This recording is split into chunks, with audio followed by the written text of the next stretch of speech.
नमस्कार। आज हम भारत भूषण अग्रवाल की दूंगा मैं कविता की व्याख्या करेंगे। दूंगा मैं भारत भूषण अग्रवाल की एक उल्लेखनीय व चर्चित कविता है। इस कविता में कवि ने स्पष्ट किया है कि समाज का सामान्य व्यक्ति भी मानवीय इतिहास के निर्माण में अपना योगदान दे सकता है। आज आम आदमी स्वयं को उपेक्षित महसूस कर रहा है क्योंकि चारों ओर भौतिकतावादियों का बोलबाला है। सत्ता प्राप्त लोग यही समझते हैं कि केवल वही मानवीय इतिहास का निर्माण कर सकते हैं। फलस्वरूप सामान्य व्यक्ति को समाज की अंतिम सीमा में या फिर हाशिए पर धकेल दिया जाता है। वह स्वयं को बेबस, लाचार और कमजोर समझने लगता है।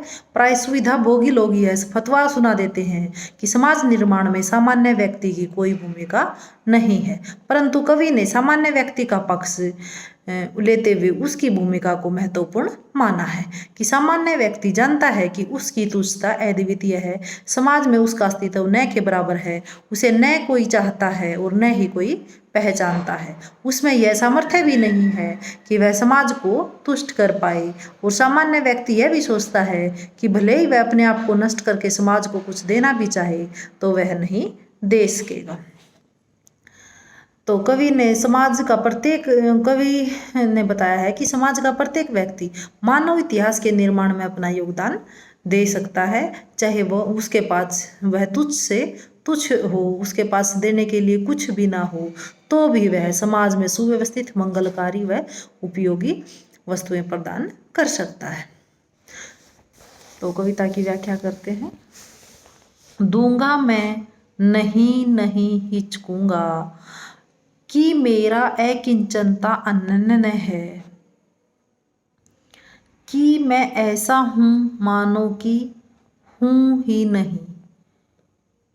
हाँ, नहीं हिचकूंगा कि तुम्हें तृप्त कर पाऊं, मुझ में सामर्थ्य कहाँ कि अपने को निस्सव करके भी तुम्हें बांध नहीं पाऊंगा, और नहीं सोचूंगा यह भी कि आखिर तो तुम मुझे छोड़ चले जाओगे। जैसे नदी का जल ढूंढों को तोड़कर छोड़ चला जाता है, सोच छोड़, हिचक छोड़, दूंगा मैं देता हूं। कवि मानवीय इतिहास में अपना कुछ योगदान देने की बात करते हुए कहता है कि हालांकि वह मानव जीवन व इतिहास की बेहतरी के लिए अपना योगदान देगा, यह कार्य करते हुए वह जरा भी संकोच नहीं करेगा। हालांकि वह समझता है कि वह एक तुच्छ प्राणी है, एक छोटा सा प्राणी है, और उसकी इस तुच्छता अन्य किसी के पास उस जैसी तुच्छता अन्य किसी के पास नहीं है, दूसरे के पास नहीं है। वह एक ऐसा साधारण प्राणी है जैसा उसके जैसा कोई भी दूसरा प्राणी संसार में है ही नहीं। फिर भी वह मानव जीवन में बेहतरी के लिए अपना योगदान निसंकोच भाव से देगा। वह सोचता है कि वह किसी को तुष्ट कर पाए या संतुष्ट कर पाए, उसमें इतनी क्षमता नहीं है। वह अपने को अधिकार विहीन करके भी किसी को बांध नहीं सकता।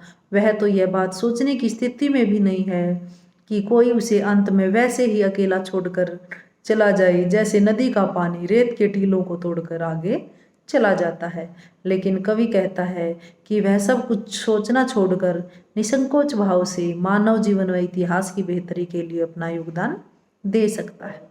तो कवि ने स्पष्ट किया है कि अकिंचन से अकिंचन, तुच्छ से तुच्छ, गरीब से गरीब व्यक्ति भी मानव जीवन की बेहतरी के लिए अपना योगदान दे सकता है।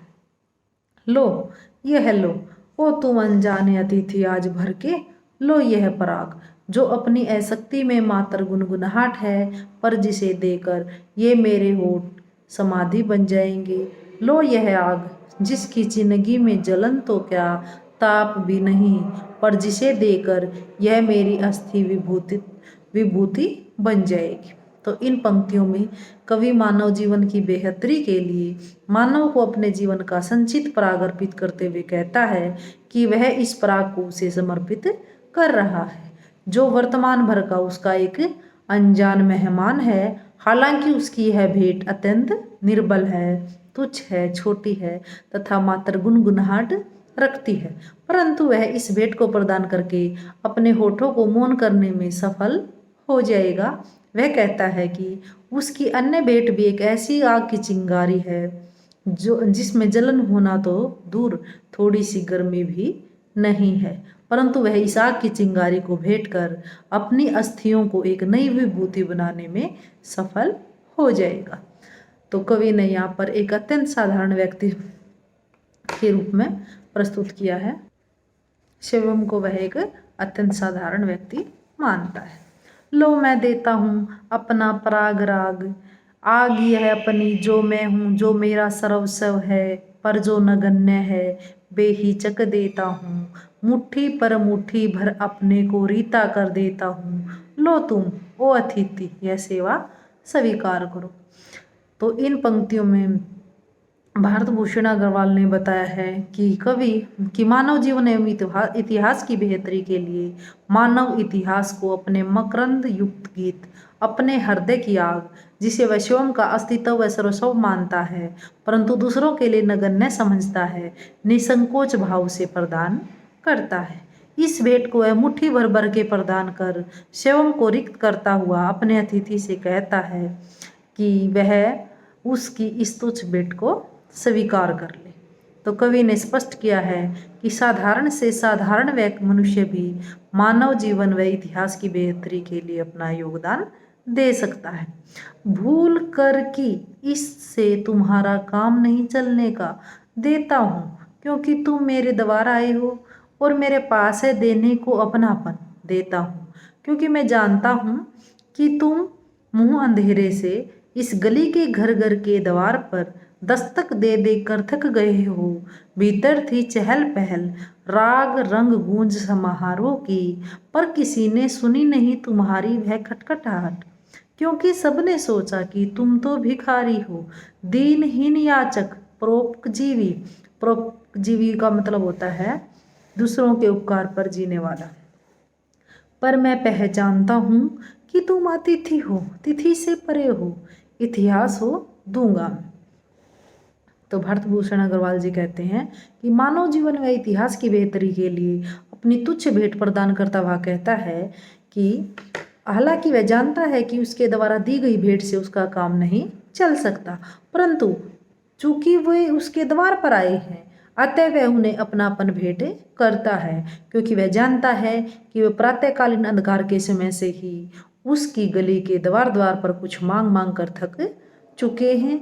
उन घरों से उन्हें कुछ नहीं मिला, उनके अंदर बहुत चहल पहल ही थी तथा जहाँ उत्सव के रंग रंगों की गूंज विद्यमान थी। उन लोगों ने उनकी खटपटाहट की आवाज़ नहीं सुनी, क्योंकि सब के राग रंगों की गूंज विद्यमान थी।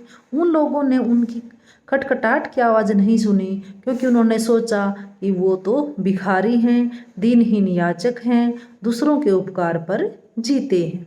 परंतु कवि कहता है कि वह उन्हें पहचानता है, वे उसके अतिथि हैं, वो जो समय से परे हैं, अतः वह मानव जीवन और इतिहास को उसके पास भेंट देने के लिए जो भी है उसे निसंकोच भाव से उन्हें देगा। तो कवि ने स्पष्ट किया है कि साधारण से साधारण मनुष्य भी मानव जीवन व इतिहास की बेहतरी के लिए अपना योगदान दे सकता है। भाषा इसमें सहज सरल व भावानुकूल खड़ी बोली है। तद्भव शब्दावली की प्रधानता है। प्रसाद गुण सर्वत्र व्याप्त है। अनुप्रास पद मैत्री पुनरुक्ति प्रकाश व मानवीकरण अलंकारों का कवि ने यहाँ पर प्रयोग किया है।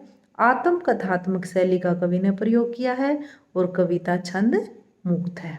धन्यवाद।